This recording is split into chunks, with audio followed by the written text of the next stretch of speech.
Hey folks, Steve here with another Pax Romana Scenario 10 video. We're going to be looking at turn 8 in the video today, covering 125 to 100 BC. We are sort of in the final stretch here, just a couple more turns to go. And let's kind of feel out where things are at, right? I want to get started quickly, but let's take a moment to pause and reflect upon the game situation. If we were following some sort of historical narrative, how would we describe how history has played out here? Well, in the full view across the entire Mediterranean region or Europe and Northern Africa, if we were looking at it from a Roman perspective, right? The Romans started way behind everyone else. They didn't even control their home territory, the home territory of uh, whatever you want to call it, Italy. I think the game term is simply Rome, but we don't worry about that. They had to take Magna Graecia, right? They had to take Brutium from the non-player Greeks. They had fended off uh, a potential wacky invasion from Pyrrhus that just didn't work out for a variety of reasons, some of which were me not quite playing the game totally correct, but that's okay. Um, and then ultimately, they have grown in strength to contest the Sicilies against Carthage, a conflict that they have largely won, some of which due to the advantage of the battle power of their heavy infantry, which were the legion units that only Rome can build. And slowly over time, they invested in improving their cities, building a fleet, kind of doing some pretty historical things when you really think about it. And their control of the Sicilies, valuable territory, has enabled them over the course of the game to fling themselves ahead, both in terms of stability and victory points, though it was a slow start. The advantage of their legions, when you have two legions together, that counts as a cavalry for determining cavalry advantage, has allowed them, even without a native source of cavalry on the recruitment map perspective, has allowed them to fight well against the Carthaginians and again, create a solid base for good income, accruing victory points, and they are way out ahead of everyone else at this point. Now, they want to keep that. All they have to do, I was trying to figure out the numbers game on this. If the Romans just do pretty good for the rest of the game, these next three turns, they will win. It is really a question of can Carthage or any other faction get enough victory points to come out ahead of Rome by the end of turn 10. If they can't do that, Rome will win. And to be honest, I could see a case where we don't even play through turn 10. If the Romans get even one more turn where they are the lead in both categories, that will probably give them enough of a spread to not be able to be overtaken. But we'll see how it goes. Ultimately, I've not purchased a lot of objective markers for any of the factions. The East purchased one. I found that the powers are just spending more money to build units to do stuff on the board, so that's sort of an element of it. The great tragedy that the Romans have faced was that their capital city was burned to the ground by a German barbarian invasion. Their leader, their sort of like elite leader, just could not get there in time to save it, and that was a bummer. So the Romans definitely want to try to rebuild. And in fact, before we get started in this turn, I've already gone through, as usual, the manpower phase, income, all that good stuff, new leaders, the whole thing up to this point. They have money set aside specifically to rebuild a town in the Roman space and turn it into a city this turn. That is their objective. They need and want to do that, um, almost as a pride thing, which we could look at as maybe a character flaw to help balance the game. They're going to focus some effort on rebuilding the city of Rome. Because what is a Roman Empire without a Rome, right? Or even a Roman Republic without a Rome? From a Carthaginian perspective, right, in terms of this narrative, they have had a hard time. They uh, had struggled for the Sicilies. They found themselves boxed out, and now they're seeking alternative methods to advance, which is colonization, and very specifically taking control of a good deal of Hispania, as well as heading out the way to Narbonensis, and that control of Narbonensis has actually helped them get some money back because it's a valuable province and it has decent recruitment capabilities. So they are ready to rock and roll at the border of Rome here. Not quite a Hannibal over the Alps scenario, but they did build up a force of infantry and cavalry to contest and try to box the Romans in and figure out some way, maybe, to slow the Romans down. That is their hope. To do some level of damage, they want and need to be able to do that. So at right now, Carthage is in second place. They still have a lot of potential that they could churn ahead and try to get some more points. And if they focus on defeating the Romans, that's how they can do it. If they beat the Romans down, invest in their own capability and replace that, they could potentially try to come out the victor, but it's going to take some doing. The other player, being the East, has had some challenges. They started off really well. They were advancing into Asia Minor. They figured they could go into Egypt eventually. But the Seleucids, while they enjoyed a great opening, started to feel the pressure. So while Rome and Carthage were fighting, there were other forces at play that the Romans and the Carthaginian players could sort of pull the levers on to hurt the Eastern player over time. And that included invasions from the Ptolemaic Egypt. It included the creation of the Pontic kingdom, so Pontus acting in northern Asia Minor. And while the East has allied with Pergamum, they've spent pretty much every activation just trying to manage their own armies to deal with multiple Greek invasions over time. Basically, every time a Greek invasion spawned up, the Carthaginians sent that against the East to kind of contain them. And recently, we've seen a pretty major, heavy Greek invasion, a very powerful Greek army, totally just throw the Seleucid Empire into vast chaos.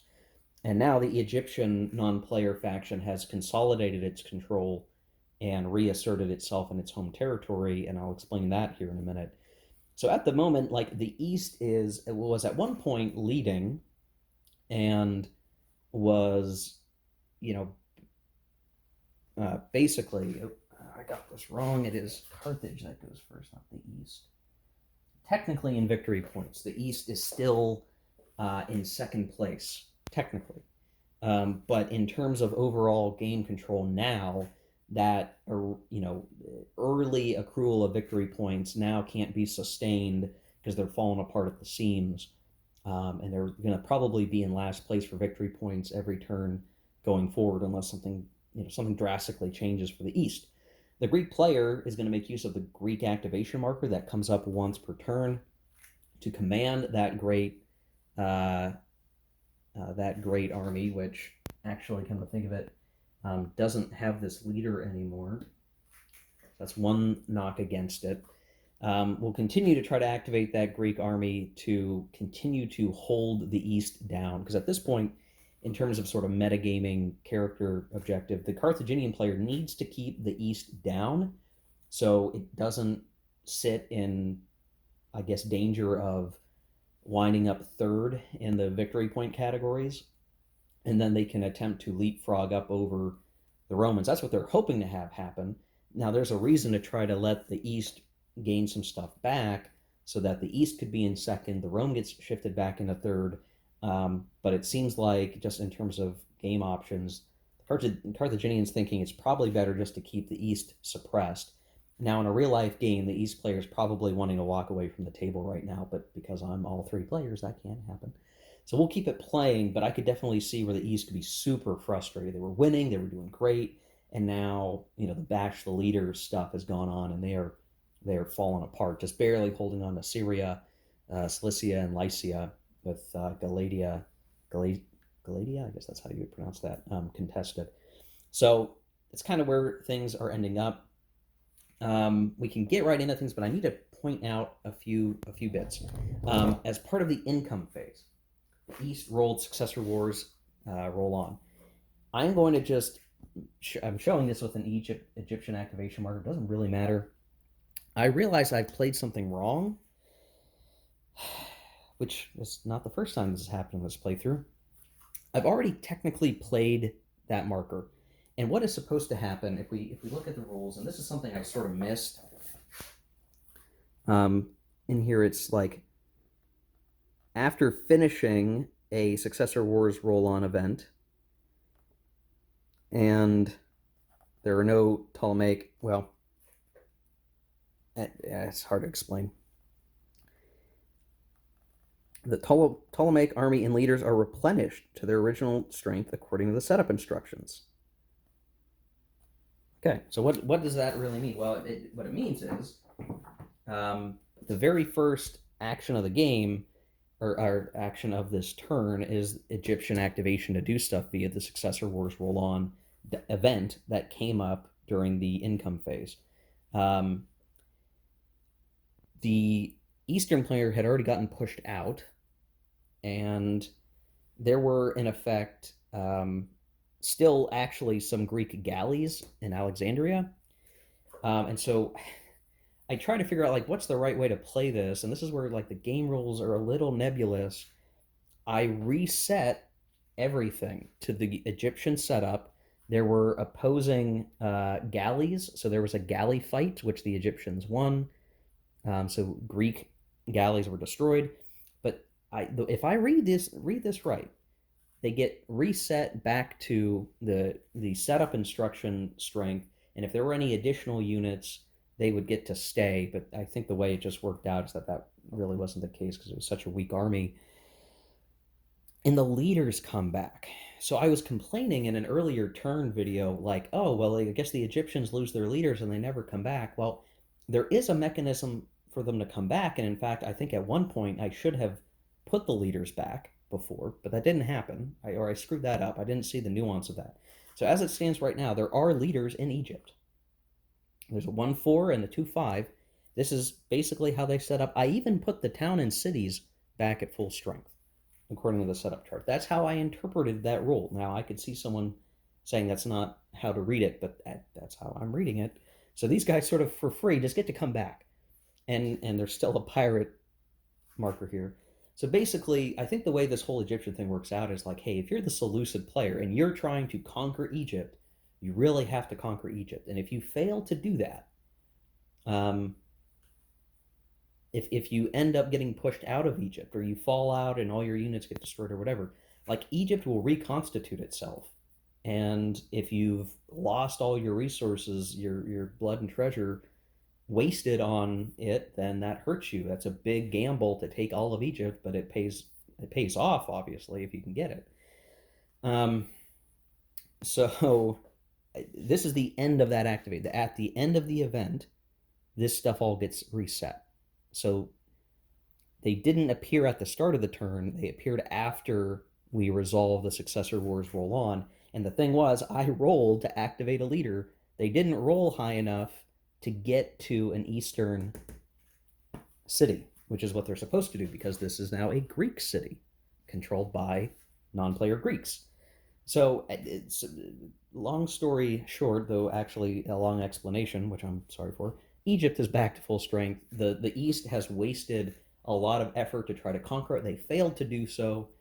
The Egyptian civilization, the Ptolemies, have carried on one way or another, sort of with the help of the Greeks, actually, controlled by the Carthaginians, but a Greek army. So you could maybe see that as, again, if you wanted to look for some historical narrative, maybe the Ptolemies, convinced a army or a faction in Greece to support an anti-Seleucid coalition came in and has allowed Egypt, the Ptolemies, to reassert themselves in their kingdom. I don't know. That's good. I guess that's one way to look at it. So we're good to go there. We're ready to get started with the actual player activations, and this all starts with the Carthaginians, who are going first. And the question is, what are they going to do? Well, we'll see. They pay their 1 talent. They pull their card. We get some bountiful harvests. We'll roll the die for that. We rolled a 4, which let me find my chart. Is Rome. So they get another stability point, which they're at max stability. So it doesn't really matter. And now we're going to have the Carthaginians go. I think what they're going to try to do, they have this big army here. They actually have now, and we've mentioned it a few times before, the ability to navally move all the way up here in a single naval move, which is very powerful. But if we leave Carthage open to a Roman counterattack that would be quite devastating. So this guy's going to hold, but these guys are going to try to wreak some havoc. So they're going to try to activate. I guess that's a 3. So 7 movement points. What are they going to do with 7 movement points? Well, we'll show the aftermath here in just a second. Okay, here we are after the Carthaginian activation. Well, what did they do?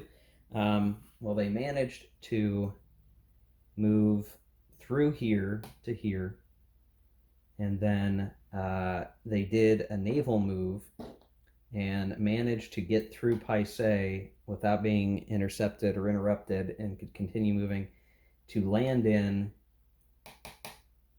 here at the town. And they they took some losses, decent, significant losses. They managed to take the town. It does have no walls at the moment, which means you don't really get a whole lot of benefit out of it immediately. They tried to sack and plunder, and here's the thing. I'm just going to call out now. We'll probably talk about it later in post-mortem in review videos. Sack and plunder is such a weird part of the rules. So the attacker chooses if you will, once you capture a town or city, you choose if you will attempt to sack and plunder. You roll a die and compare it to the leader's campaign rating. This would be the second number. If there are any mercenaries, you add 1 to the roll. If the adjusted die roll is higher than that rating, the army sacks and plunders. If it's lower, nothing happens. So here's what I'm trying to understand. I think in many cases, you want to sack and plunder. And this is something that's bothered me most of this game. When I've captured stuff, I would like to get money from it so that I could pay to rebuild it. That's basically my thought process, right? But the only way you're going to be able to do that is if you do it with a crappy, low campaign rating leader. And if you say have like an elite leader who has a 6, or a good leader that's like a 5 or even a 4, if your leader's a 4 like this guy, I had to roll a 5 or a 6 to plunder, which is weird, right? Like I'm like you need a crappy leader to be able to sack and plunder. Now there's a penalty to sack and plundering, which is there's a likelihood they have to stop moving. But this guy was kind of out of movement points anyway, so it was fine. I could see where like you don't try to sack and plunder because you have enough movement points that you want to keep doing stuff. That makes sense, right? But the problem is you can't even sack and plunder with most. It's like the percent chance to even sack and plunder is so low. And again, if you have a really good leader like this guy, you would have to roll a 6 to sack and plunder. So you're not even going to get to do it even if you want to do it. It's something weird. I just don't understand that. Maybe this is like unknown errata. Maybe it's supposed to be the other way around, and that a better leader, if you want to sack and plunder, you can do it. But I just don't get it. I just don't understand. So they've captured this. They've gotten control. And they've also taken control of the Baleares island. So what does this do net for the Carthaginians? Well, it takes the Romans down a town, right?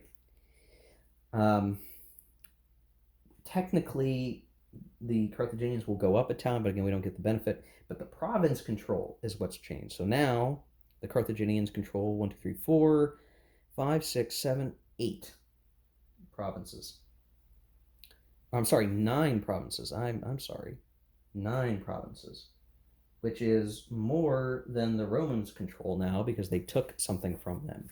So this is going to help put a dent in the Roman control and helps the Carthaginians come back up.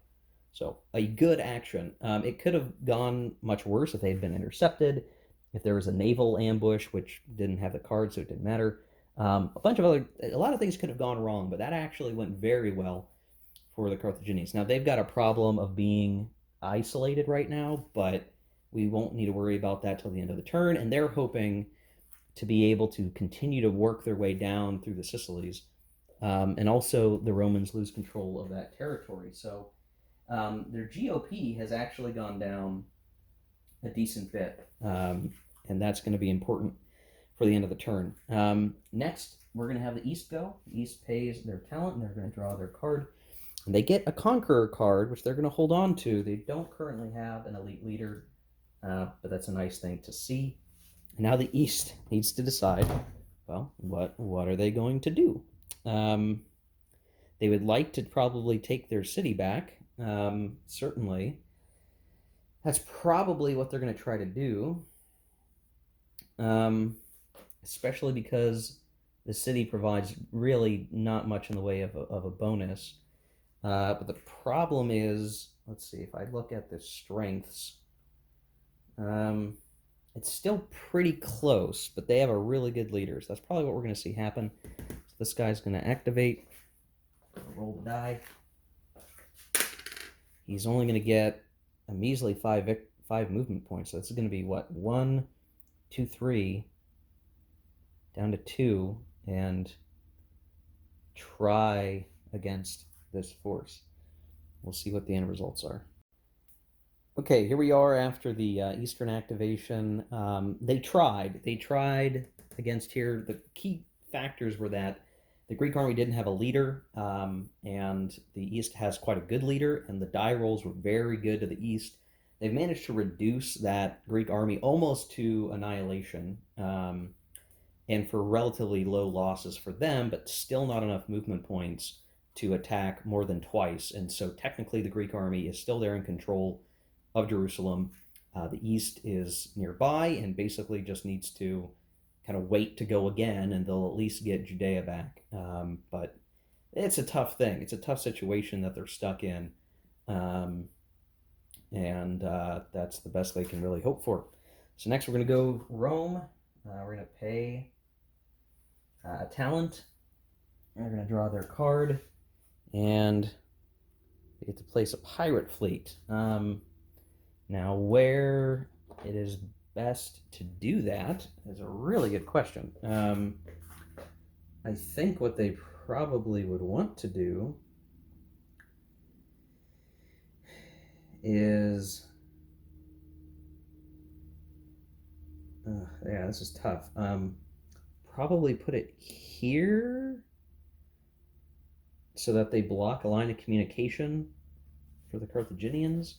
It's kind of a weird place to put it. I guess you could put it maybe over here, further west. That would be a problem for them, but I think I like it there better. Okay, so what are the Romans going to do? Well, they certainly would like to hit back there. They'd certainly want to do that. We'll have to see how this is going to go. So yeah, we'll be right back with the results of the Roman activation. They've got to deal with this. They want to still threaten Carthage. They got to figure something out. Okay, here we are after the Roman activation. Now, I think this is legal. I tried looking at the rules. I couldn't see anything wrong with it. I had the money in the units. Rome was rebuilt. First, we built a town with one minor move, and then with the second minor move, we had a garrison there. So we built the town. Then the second minor move, we spent a legion to upgrade to a city. So Rome is back in action, and then we activated our leader in Rome to come in to here into Corsica. Now, what ended up happening is the Carthaginians retreated a space, and then the Romans very easily retook the town. I did actually, it's funny, I complained a second ago. I successfully plundered a talent, which is interesting. It's funny. That's going to enable us to potentially rebuild the town this turn. So it finally, all game, either I've forgotten to do it or I failed to do it. I've now succeeded in doing it 8 turns in. I probably could have done it more if I tried more, but it just never seemed like it was super valuable. But in this case, it will be. So Carthaginians are kind of stuck. This is kind of a tough situation, but the Carthaginians have something up their sleeve. We'll see how it goes. It's a long shot, but it would be an interesting shot, I guess, for the Carthaginians. We'll see what happens, but they're pushing back, trying to get things situated. We're going to go to the cup. We're going to see what happens next. And we get a Carthaginian activation. There we go. It's kind of what they wanted. So they're going to spend a talent. They're going to draw a card. And they... Oh. Local insurrection. Drawing player removes any one garrison on the map belonging to any player, including himself. If there are no garrisons, no effect. Okay. Well, I think they're going to hurt the East player by removing this garrison. The Romans really don't have any garrisons of note, and they don't want to get rid of one of their own, so they'll do that. And then I think what we're going to do is we're going to activate this army, and they're going to do something sneaky. Let's see how well it works. They're going to try to naval move. They're going to try to get past this town. They're going to try to get past this. They're going to try to get past this, and they are going to end up behind the Romans, and they're going to try to take and destroy Rome, and then also be in range to destroy other cities. A rampage. Let's see how many movement points they get. They get 7. That's probably not enough to do everything we want. Let's just do this one on camera, right? So they're basically gonna spend 3 to do all of the naval movement stuff. That's the first critical thing. They're gonna try to come here. They want to get past this town. They don't want to get stuck on that town. But we need a roll to continue. And we fail miserably. So we're going to end up losing a movement point. So we have to attack this town. Geez. All right, let me adjudicate the rest of this. Okay, well, that's frustrating. Here's what happened. We failed our roll, so we were going to fight this town. I rolled low for both sides, but the amphibious invasion offset the shifts that the Carthaginians had. Both sides did 0 to one another, thus the defender wins. Now, what's really weird, and they call us out in the rules, it's very strange, like, if you pay to do a naval invasion, like, you kind of, if you're going to do a naval move, you kind of have to have paid for a naval invasion, because if you fail a naval invasion, you kind of have to go back to where you started, or the last sort of place that you left. And I did, and they wound up here. But now they don't have enough movement points to basically try again, other than to move to here, because it would take 4 movement points if they got stuck on this town again, which they don't have. They only have 3 left. So the Carthaginians basically have to stop, leave what they have here, and they don't have, like, there's nothing else to do with the 3 movement points, because they don't want to get stuck here, I don't think, because that's really bad. So this whole idea got super borked, super messed up, and very bad. Very bad for the Carthaginians. The minor moves, I tried to figure out a way to get some units maybe sent all the way over here, but I rolled a 1 and a 2 for the minor move movement points. Again, my complaint, if you roll low, you can't do anything. So the Carthaginians, I had a sneaky plan, but they relied too much on luck to execute it and are currently screwed. So there you go. Going back to the cup. And we pull Roman activation. Romans are going to pay a talent. They're going to draw their card. They draw an alliance card, which is, go figure, a Greek invasion. I think. Let me double check. Light Greek invasion, yes. So we are getting yet another Greek invasion. Now, they could hold this in their hand. They don't have to play it right now, I don't think. Let me double check.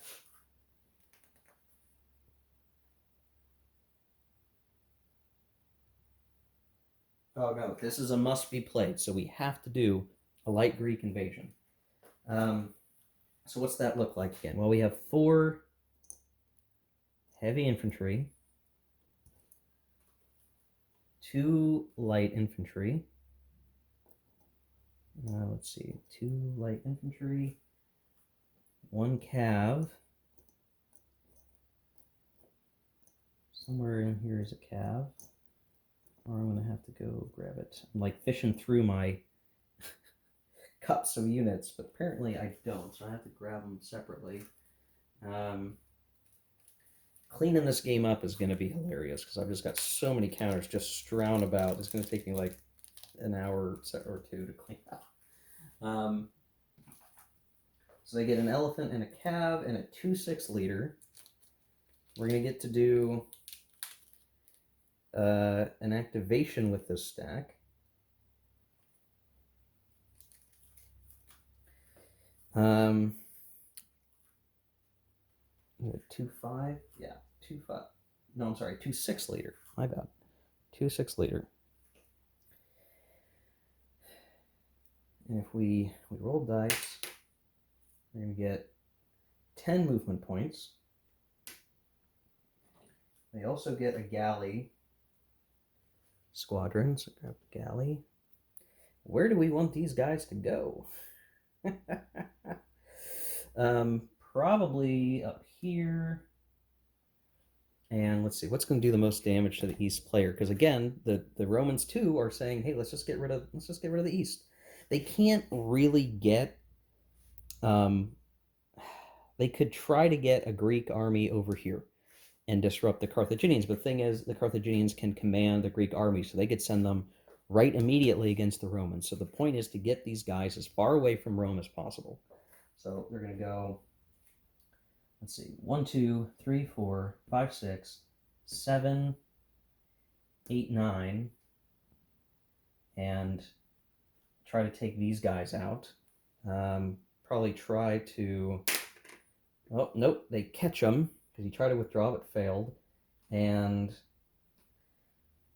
gosh, 12, 14, 15, 5 shifts, 6, 7 shifts. Yeah, so this guy is going to get, he's totally obliterated. And the East loses control of Lycia. And have one more movement point left. I think they move into here and deprive control of Cilicia while they're at it. Rough. This is probably the part of the game where the East player stands up at the convention, says, you know, F it, and they leave the table. And the Roman and the Carthaginian player look at each other and say, okay, let's keep playing and fighting each other. Terrible situation now for the East. They just do not have a leg to stand on, with the Greek armies just coming at them hardcore, taking over territory, smashing their way through Asia Minor. And again, still pretty far away, that even if the Carthaginians wanted to steer that army back towards Rome, they're going to have a long way to go, basically. So now the Romans actually get to go. What they're probably going to do with the minor move is spend the talent they used to plunder to repair the town, so that their town is back at full strength. And then let's see, what else could they want to do? Well,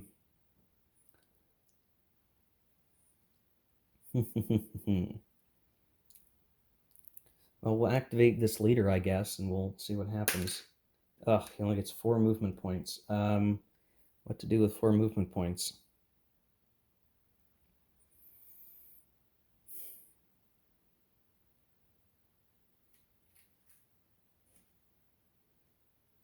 Guess he could try to attack here. Those guys would withdraw with 1 movement point, which isn't enough to get anywhere. Interesting. So we would have a fight. Here. Field battle. But I think the Romans are going to have it because they have 3 legions. One of these counters is a 2 legion counter. So they would effectively have 1 cavalry versus 2 cavalry. So Carthaginians would have cavalry superiority worth 1 shift. The calculation is 12 to 6. So that's 2 shifts for the Romans, 3 shifts actually, because they have the better leader by 1. So if you work it all out, right, the Romans would have 3 shifts, the Carthaginians would have 1 shift, so it's 2 to the 2 to the Romans, but the Carthaginians are going to play tactical surprise and make it so that it's no shifts at all. And we'll roll it off. Unfortunately, That is pretty nasty. So 20% of 12 is 2. So they take a step like so. And then 60% of 6 is 4. And they can't really retreat, so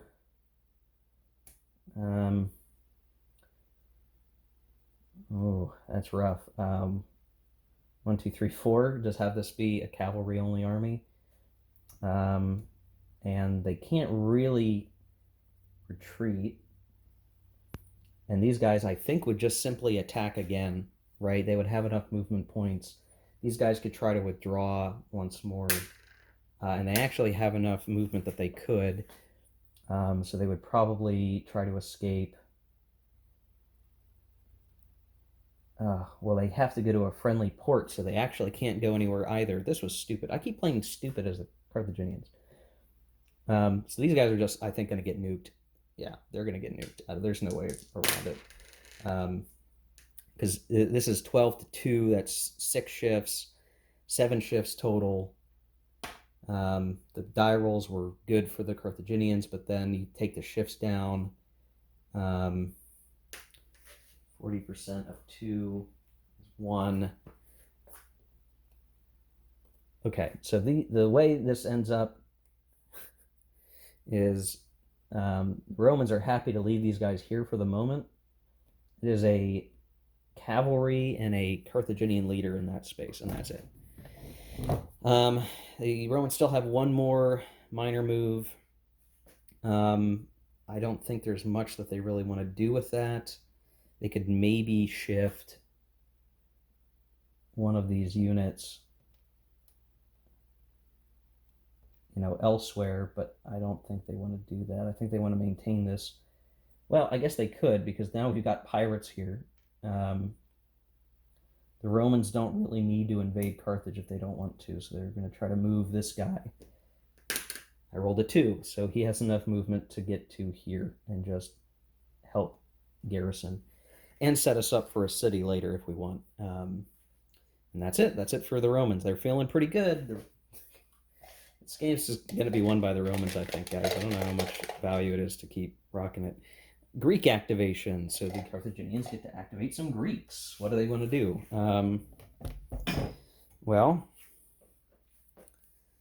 They could activate this guy and see how far they get.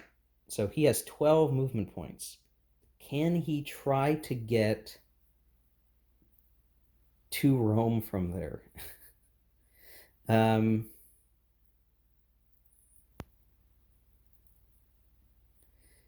Maybe should be 1, 2, 3, 4, 5, 6, 7 down to 5. One more to pick up the galleys, and then 1, 2, 3, 4. Well, it'd be 1, 2, 3.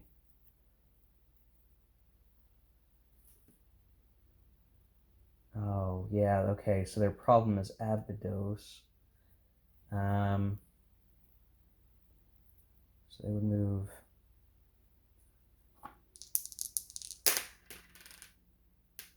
And nope. All right. So they're stuck here.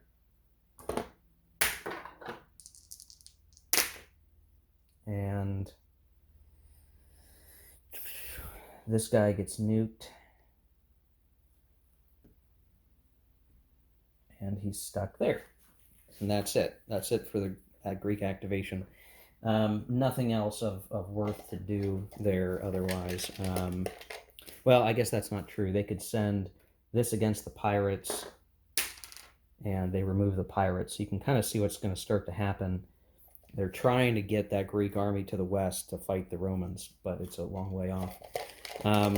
Okay, going to the next cup. Chitna Cup East. East pays a talent. They draw a card. They get something not terribly valuable for them. And, well, let's see what they can do.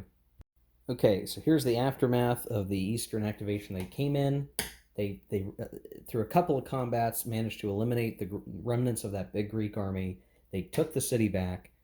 They suffered some minor losses along the way, but not too bad.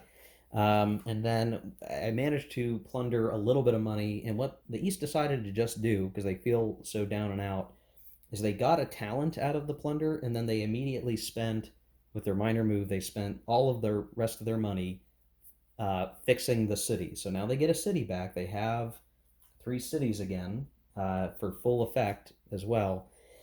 But they don't have the money for an extra activation, their last activation. But they figure, okay, the Greeks are far away. This is as good as it could get. I'm just barely in the game. That's going to have to work.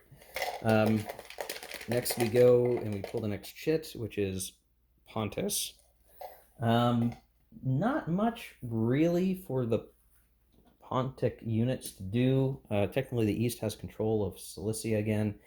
Rome is going to roll 4 movement points. That's going to get them, let's see, 1, 2, 3, 4, just closer to take the control of Cilicia out.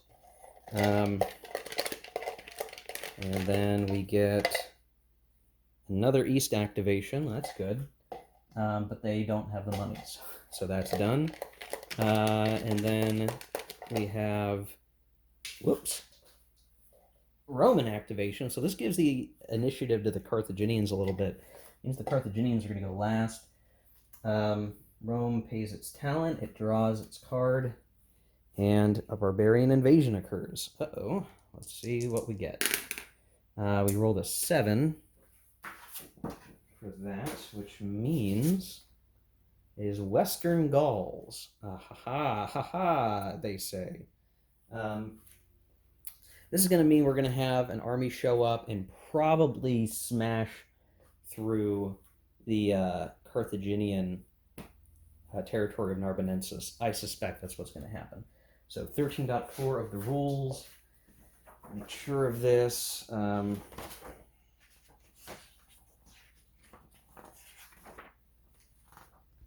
Western Gauls, 2 dice. So 5 barbarian strength points.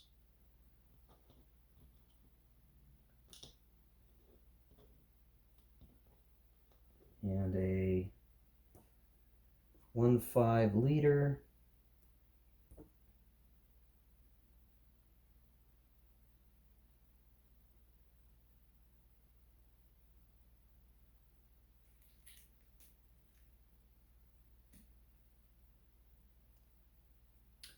Okay. So I think what we're going to do is we're going to have this guy show up right here in northern Narbonensis. And, oh man, it's kind of tough to say what we want to do with this. I think we are going to have the Romans' major move be with this army. So we'll just go ahead. It's going to get 11 movement points. And let's see, we're going to go 1, 2, clear this guy. 3, 4, move out this guy. 5, 6, 7, and remove this guy. So they lose control of that. He's still got 4 movement points. This would be another, basically 1, 2, 3, 4. No movement restrictions, and this is going to take out control of Tarraconensis. And it's still far enough away. It won't be easy for this guy to come and hit the Romans if the Carthaginians try to activate him. And in fact, if I read the rules right, I don't even think they can actually activate him. Only the player undertaking a major move with Barbarian may move this army, and only that one time.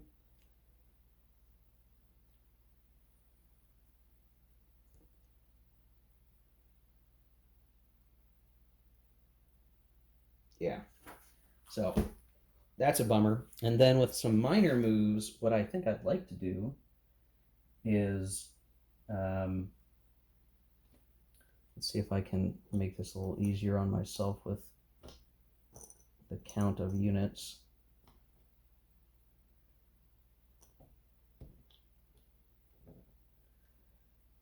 I'm going to try to do a minor move to attack these guys. Just enough to try.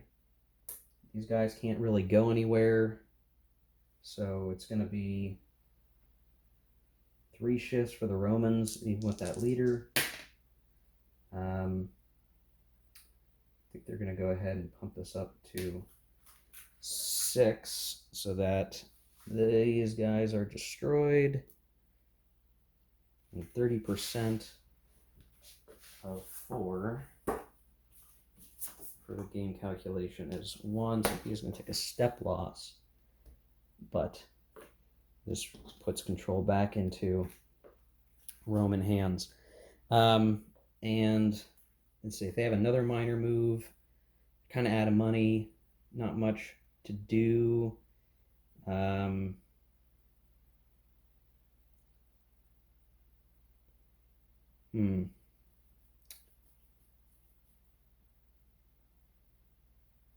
Yeah, I think they're done because it's going to take just way too much effort to do much of anything else. So yeah, I think they're done. And then finally, the Carthaginians are going to go. They pay their talent. Last activation marker, drawing their card. They can place a pirate fleet, which they don't have a lot of options, not a lot of great places. They could maybe... I wonder. I gotta look up how this is going to work. Okay, so the Carthaginians place the pirates here. This is going to actually cause a problem where these guys in Melita can't get a line of communication, which might actually hurt the Romans a lot. We'll see. The real issue is that the Carthaginians just don't have a lot of options. If they were allowed to activate the barbarian army, and I'm not sure that they can.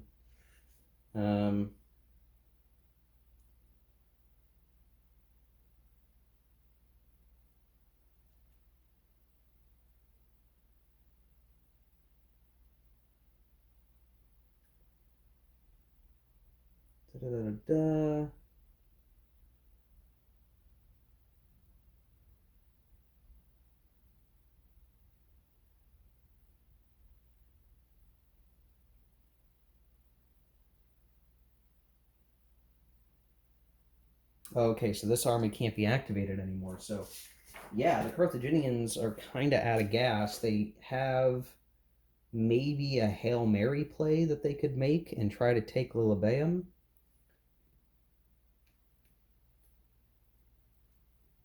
They get to go last, so they can opt to be a little more risky and try to get a naval invasion of Lilybaeum. The number of land units here are, let's see, it would be,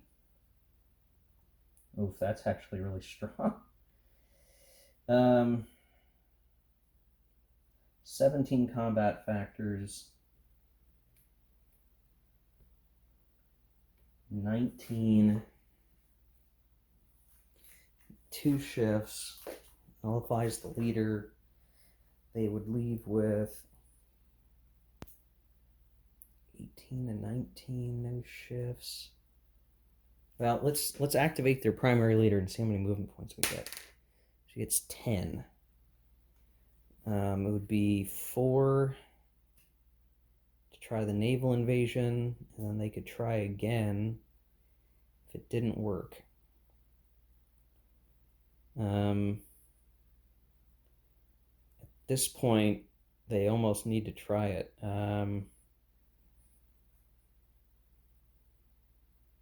Yeah, they're going to try it. So they're going to leave these guys out with a great big army. There's going to be a naval battle. Technically, the Carthaginians do have the advantage. They have a +7 of their die roll. The Romans only have a +2, or I'm sorry, a +4. So an 8 versus a 10. So it's going to be, this is removed. This guy's going to have to go to a friendly port.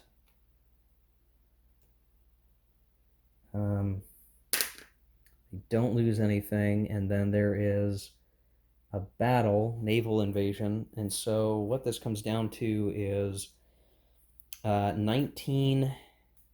Make sure I get this right. 16, 17, 19 defending. The 2 amphibious ships offset the leader. The Carthaginians would have taken 18. Oh yeah, 18 and 19, 0. So this is straight up. This is a straight up roll. And they do quite well. So 10% of 18 is 2. That's what I figured. So they take a step loss. And then 50% of 19 is 10. Oof. So this would be 8, 9, 10. So these guys killed. These guys would have to go back, and then they would spend, so that would have been 1, 2, 3, spend another 4 to try again. This time leaving this guy behind, and then this is actually much easier to take. 7, 8, 9.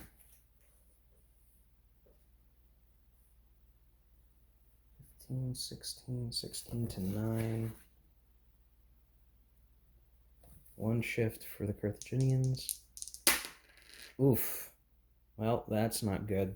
It's almost the exact same die roll, but opposite. The first combat had this to this, and now it's the other way. So they could try to say, let's bring that down to 4. 10% of,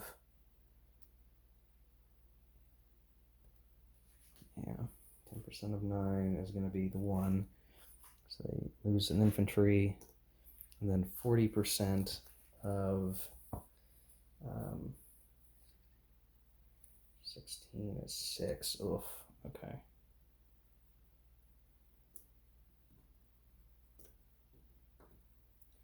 Well, so much for that. And then these guys are all going to go back home, and they're out of movement points to try another time. So try to take Lilybæum. That failed. I don't think any other movement is really going to work. And then that's the end. But I'll tell you, there's some attritional phase stuff that's not going to look good.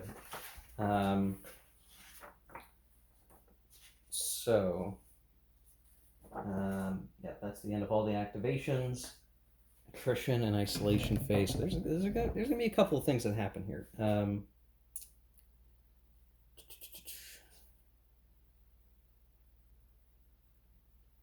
You're always going to lose a unit. So this guy,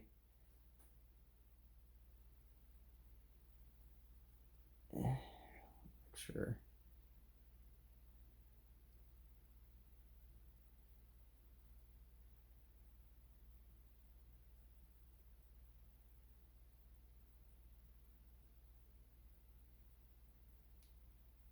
So I think we lose this entire unit in Melita because they can't trace past the pirates. They can't get anywhere else. So, pretty sure this means this guy's dead, which means these fleets are also dead. I'm pretty certain. Yep. So they're gone. So this is this is a good move by the Carthaginians. Now, granted, they lose this guy, and they lose control of the Belerias because of the barbarians. But everything else is fine from that perspective. A lot of pirate stuff going on, right? The Roman fleet actually took quite a beating, which is significant. Okay, so I think that's it, and it's time to tally up victory points, and we'll finish out this video, guys. So let me get the victory point stuff. Let me go fix up the current status of things, and we'll take a look. So let's get the victory point stuff figured out. I had to adjust the stability levels a little bit. I forgot to make some adjustments there. Really, it's a lot of back and forth stuff that's been going on. Here's the true end of the turn situation here, right? The East has 4 GOP from 4 provinces controlled. They have 9 civ points from 3 cities. Carthage has 5 GOP because they lost control of Narbonensis, Baleares, and Tarraconensis. They only have 5 provinces controlled. That's 5 GOP. And then finally, the civ, or I should say, the civ points for the Carthaginians are 10 for 3 cities and a town, and Rome is out in front still with 8 provinces controlled. They still have more than everybody else due to, while they don't control all of the Sicilies at the moment, they still control those provinces, which adds to their total control. So they have 7 GOP, 7 provinces controlled. Their civ points are 15, which is huge. This comes from 4 cities in 3 towns. 4 cities, 3 towns. So they are in the lead in both categories, right? So it's not looking good for everybody else at this point, right? So let's do the victory. GOP, Rome gets 7. They go from 61 to 68. Second place is Carthage for GOP. So Carthage is going to get 4. They go from 44 to 48. And the East will get 2. So they go up to 49. Then for civ points, the Romans are going to get 5 civilization points. So, or they get 5 victory points for having the most civilization points, I should say. So they're going to go from 68 to 73, which is 7 points shy of victory, a full victory, I should say. Carthage is going to get 3, so you're going to go from 48 to 51, and the East is going to get 1, so they go up to 50 flat. Okay, so where does that leave us at the end of turn 8, guys? Well, I'll say it's not looking good for anybody who is not Rome. This barbarian army is going to go away. The Carthaginians have an opportunity to try to retake control. But I really suspect that I almost can't see any other way that this is going to go. They're 7 away from victory. Romans only need to do barely okay at literally anything, and they will get enough victory points to win. So I could almost call it right now. So again, 73 victory points. The next runner-ups are in the 50s. Mathematically, I do not think anyone can catch up. The most you can get in a single turn is 12. If Carthage got 12, because they came in first in both categories, that would bring them up to 63. But Rome has to get second place at this point, right? I can't imagine a scenario where they're going to fall to last. Well, if they come in second place in both categories, that's enough to make them automatic victors. I really don't know it's worth playing out any more of the game. Let me think through this mathematically for a second again. So 12, first player gets to 80 wins, right? Make sure I have that right.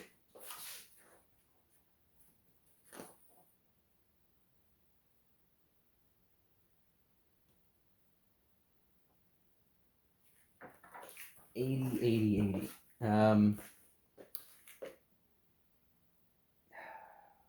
24. So if Carthage or the East get first place in both categories for the next 2 turns, they could get 24 victory points. 24 to Carthage would bring them to, because they're at 51 now, 75, which would not be enough for victory. And right now, okay, if Carthage totally blew out the Romans, they could get 24 victory points. That means their maximum would be 75, assuming the best case scenario for Carthage, or the East for that matter. Theirs would be 74. If But Rome right now has 73. If they came in last for the next 2 turns, it'd still get 6 more victory points, which would put them at 79, even in last place, which is still ahead of everyone else. So mathematically, Rome wins the game. Based on how I've been playing it this entire time, will third place, the last place, still get some victory points. Mathematically, Rome will win the game. Now, that's even the best case scenario, right? That's Rome somehow getting pushed entirely out of the Sicilies, only controlling fewer territories and cities or whatever than the East, which is kind of a tall order and probably not something you would expect to have happen. So a complete collapse of Rome, even in these last 2 turns, they would still end up with more victory points than anybody else. And again, based on how I have played it. So there is no reason to carry on with the game, I do not think. I mean, we could do it, and I could spend the time doing it, but I do not see the value in, because it's just going to lead with Rome with 79 victory points, shy of full victory, but that's still going to be higher than everybody else. Now, you could throw objective markers in there and say, well, what if Carthage in the East purchase objective markers and that influence things? All that would really likely do is shift things a little bit. They can maybe pick up an extra victory point if they're lucky or two. That still would not be enough to beat 79. So just again, mathematically, Rome wins the game. And that is it, guys. I'm going to stop playing. I think that based on that alone, that computation, there's no use in continuing any further. Rome wins the game, which, granted, is probably appropriate. Rome being the winner. Of course, they did it mostly just controlling the Sicilies, right? They didn't spread all over the Mediterranean. The game system just doesn't really allow for that kind of situation to happen very often. But certainly, Rome is the most civilized power with the most cities, if you want to use that metric. They control the most territory of value, I guess, right? Depending on how, the province sizes and where they're located and what that really represents. The Romans are in greater control of the Mediterranean than any other power, I guess. Yeah, and that's the situation. Now, it would have been interesting because in turns 9 and 10, the Romans would get an even, their advantages would morph. They would lose, because I'm playing with those advanced rules, they would lose their cavalry thing. So they wouldn't have a natural source of cavalry without taking control of Narbonensis. But then likewise, they no longer get the 2 legions equals a cavalry rule. They lose that entirely. So they could be at the mercy of armies with cavalry, but each 4 battle power legion actually becomes 5. So a stack of 2 legions is actually 10 combat power, which you need more than 3 heavy infantry of any other type to contest. So you need like 4 units to beat 2 units of Romans, and they still only cost 2 to build those super legions, representing the Marian reforms and all of that. So it would have been kind of interesting to see how that played out. The combat power advantage of the Romans versus the lack of cavalry, and maybe the Romans would be making a mad dash to try to get some cavalry. The Carthaginians may be looking to use cards to get mercenaries. They really didn't do that this game, but they didn't really feel like they needed to. Might have helped them in the late game, but they didn't really have the cards to do it anymore. Um, so yeah, I don't know, guys. I'll probably still do a whole separate post-mortem video to kind of talk through the game experience, but I think we're able to call it here. End of turn 8, heading into 100 BC. The Romans are the power in the Mediterranean. They are going to win this game. That's just the way it's going to go. So hope you enjoyed watching. If you stuck through all these videos, thank you, and good stuff. Um, we will do the post-mortem video next, and then I'll probably consider doing a review video for this game soon. So I think that'll do it, guys. Interesting stuff. I had fun with it. There are certain things I can criticize the game for, but it is an interesting game. I think I would really like to play this multiplayer, but we'll see, as I collect my thoughts on this one. So see you in the next one, guys. Again, thanks for watching. Take care. Keep on gaming.